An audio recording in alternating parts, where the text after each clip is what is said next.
Bonjour à tous et bienvenue dans cette nouvelle vidéo. Alors aujourd'hui on va faire un jeu qui tourne sur Saturn mais qui a été copié. Vous voyez déjà Tecmo et donc Tecmo ça doit quasiment être automatique de penser à Dead or Alive. Parce que bon évidemment Tecmo est connu pour d'autres jeux évidemment. Mais enfin globalement depuis ces dernières années c'est quand même Dead or Alive qui fait la part belle. Alors Dead or Alive, jeu de combat. Jeu de combat avec des boobs, avec des putes, avec des biatchs, mais bizarrement, jeu de combat qui mérite notre attention, parce que c'est un jeu de combat qui est aussi basé sur l'esquive, sur la parade, et donc c'est quand même quelque chose de plutôt, je ne vais pas dire vraiment novateur, mais en tout cas qui se démarque un petit peu des autres. Game config, level, on va se mettre en easy. Set time. Alors, le temps, je le mets toujours en no limit parce que je trouve ça complètement con de mettre un temps. Select continue, bouncing breath. Ah ouais, on peut faire les boobs qui bougent, c'est super. Donc le punch, le kick, le hold. Le hold c'est le A, le punch c'est le B, le kick. Ok, PK. PK, voilà, on s'en fout. Donc B, C, A, hold. Ok, c'est parti. B, C, A. Donc là on a des points d'interrogation. Je pense que ça doit être quelque chose qui doit se débloquer une fois qu'on a fini. Alors on va partir sur un mode arcade. Alors évidemment ce Dead or Alive est quand même beaucoup moins bon au niveau des meufs que celui sur Dreamcast et puis ensuite que ceux sur PS3 et PS4 évidemment. Kazumi qui était là aussi dans le 2, mais qui avait des cheveux violets, il me semble. Zach, qui était là. Hayabusa, oui, lui, il y était aussi. Bayman, je suis pas sûr qu'il y était dans le 2. Lei Fang, il me semble que oui. Genfu, il me semble pas. Tina, oui. Par contre, elle était blonde, il me semble. Et Janli, je ne crois pas non plus. Alors, on va partir sur Kazumi, direct. Zach, ouais, Zach c'était le mec un peu, ouais, un peu foufou là. Ouais, donc lui il était dans le 2 déjà. Voilà, donc on voit les seins qui bougent. Alors la maniabilité est un peu plus lourde que sur certains jeux de combat. Voilà, donc là vous avez les esquives. KO. Donc c'est un peu un mélange de Virtua Fighter au niveau de la technique, parce qu'il y a quand même des techniques à avoir pour pouvoir bien jouer à ce jeu. Il y a des combos à faire avec B et C plus la croix directionnelle. Et il y a des évitements à faire aussi avec le bouton A. Donc franchement, c'était un jeu assez bon. Moi, je préfère un bon Dead or Alive à un Virtua Fighter 1 en tout cas. Même si Virtua Fighter 2 était un peu mieux, mais je trouve quand même que ce jeu était beaucoup mieux fini. Et bizarrement, c'était pas par la team Sega, mais je trouve que graphiquement, c'est quand même beaucoup mieux. Et je parle pas forcément des boobs des gonzesses, hein, qu'on soit bien d'accord. Hop, tac. Alors par contre, est-ce que je peux faire une combinaison? Ah oui, voilà. Là, je voudrais faire. Voilà. 4 hit combos. Donc le but quand même c'est de faire des combos. Les combats sont assez réalistes, hein. Il n'y a pas de pouvoir, il n'y a pas de boule de feu. Les coups peuvent laisser penser qu'il est tout à fait possible de les faire, même si honnêtement il ne faut pas rêver, dans certains cas en tout cas.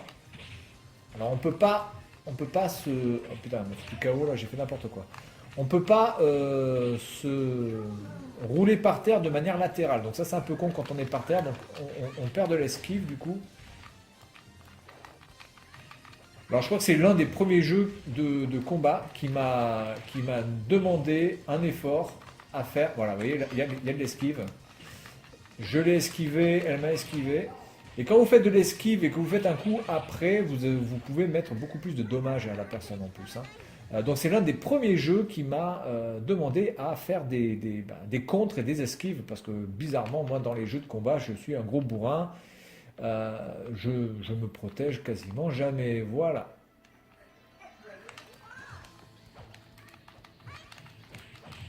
Donc le but du jeu, c'est de savoir un petit peu quand est-ce que la personne va vous shooter et de faire voilà, un double. Voilà, il m'a contré, puis je l'ai recontré derrière. Donc, c'est-à-dire que s'il fait un coup bas, vous devez faire une sorte d'esquive basse, mais donc c'est un petit peu compliqué à faire. Oh putain, voilà. Donc il m'a fait une esquive, il m'a foutu un KO par esquive. Alors, vraiment le premier, voilà, le seul problème qu'on peut donner, c'est qu'on peut pas aller en latéral, donc c'est un peu con, c'est dommage. Voilà. Voilà. Hop.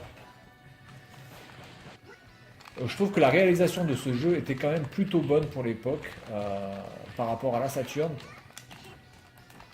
Là, il m'a bien esquivé le bâtard.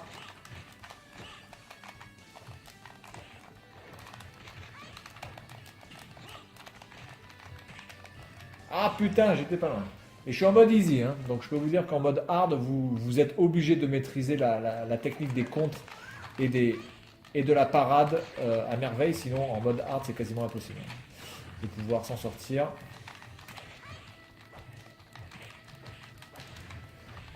Voilà, donc là je lui ai écrasé la gueule, ce qui est plutôt sympa, n'est-ce pas? Il faut écraser la gueule des mecs, évidemment. Balance ton porc. Balance ton Yabusa, on s'en fout. Ouh là là, il m'a foutu un quoi là? Il m'a foutu un truc de ouf. Ouh là là, il m'a sauvagement défoncé la collerette. Bien, hop.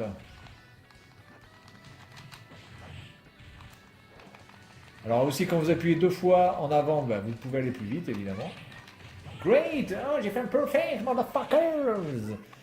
Voilà, donc bah, écoutez, franchement, ce jeu Dead or Alive, petite révolution dans le monde de la baston, parce que c'était vraiment joli. Évidemment, il y avait le côté meuf avec les seins énormes, etc. Le fait que vous aviez les seins qui faisaient des hauts et bas juste complètement abusés d'ailleurs. On n'a plus des seins à ce niveau-là. Je ne sais même pas comment c'est possible de pouvoir se battre de manière totalement parfaite avec des boobs pareils.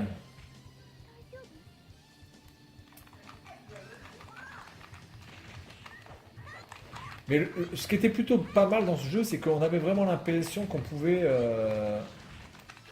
Enfin, c'était des combats qui étaient quand même assez réalistes, bizarrement. Oula, attends. Hop, hop, hop, hop, hop. Ah putain, il m'a foutu KO le bâtard. Voilà, de toute façon, on va s'arrêter sur cette partie, je pense. Parce que là, je pense qu'il va me mettre minable le temps que je reprenne mes esprits. Ah, si on peut faire un... Oh là, on peut faire une petite pirouette, là, j'ai vu.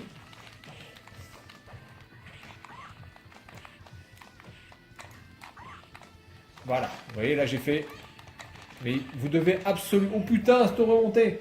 Vous devez absolument maîtriser cette technique, donc vous devez analyser les coups de votre adversaire en un dixième de seconde et appuyer sur la bonne direction arrière plus le contre pour pouvoir gérer ça. Voilà, donc Tina, la catcheuse de l'équipe. Oh, voilà, donc le fait de faire des contres, eh bien, ça permet de faire perdre de la vie. Et ça, c'était plutôt original comme concept parce que justement, c'était pas que le mode bourrin. Et quelqu'un qui était capable de vous mettre des contres à chaque fois sur vos coups, eh bien, il pouvait vous battre simplement en vous ayant contré. Ce qui était quand même une technique plutôt... Oh, jolie! Je l'ai senti celle-là. Oh, superbe KO. Putain, mais cette paire de hoops. Ouf! Voilà, donc c'était un petit peu le concept novateur de ce jeu. C'est-à-dire qu'on était capable de pouvoir battre quelqu'un sans mettre de coups. Si vous faisiez que des contres, eh bien la personne était KO, purement et simplement. Donc c'était assez spécial comme jeu, il faut reconnaître.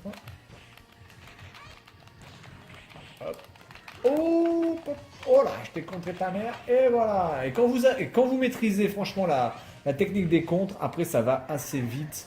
Et c'est plutôt assez agréable à jouer, surtout en mode un peu plus difficile, parce que encore une fois, je suis en mode facile, donc il n'y a pas de gloire vraiment à faire ce que je fais.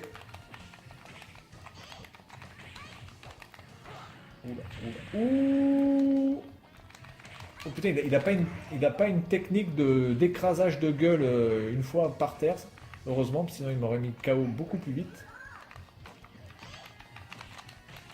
Alors, ce qui est bien aussi, c'est que vous avez des doubles contres. Hein. Vous pouvez contrer et recontrer derrière. Oh putain, là, il m'a complètement défoncé la boîte à Shenko. Hop. Oh explosion. Donc il y avait ce petit côté réaliste au niveau des coups. Ce petit côté aussi, on n'a pas besoin de bourriner pour pouvoir gagner, comme un Soul Calibur par exemple, ou un Soul Calibur, si quelqu'un maîtrise énormément les joueurs et qui fait des combos à répétition, bah, franchement vous avez peu de chances de pouvoir vous en sortir. Donc voilà, c'était quand même, il y avait de la finesse dans ce jeu. À part, bon après, c'est vrai que c'est vraiment dommage d'avoir foutu des meufs avec des boobs énormes simplement pour entre guillemets vendre de la galette CD sur. Ah putain, je voulais le finir en l'air là, finish him là, j'étais bien parti, laissez-moi le faire, bordel de merde.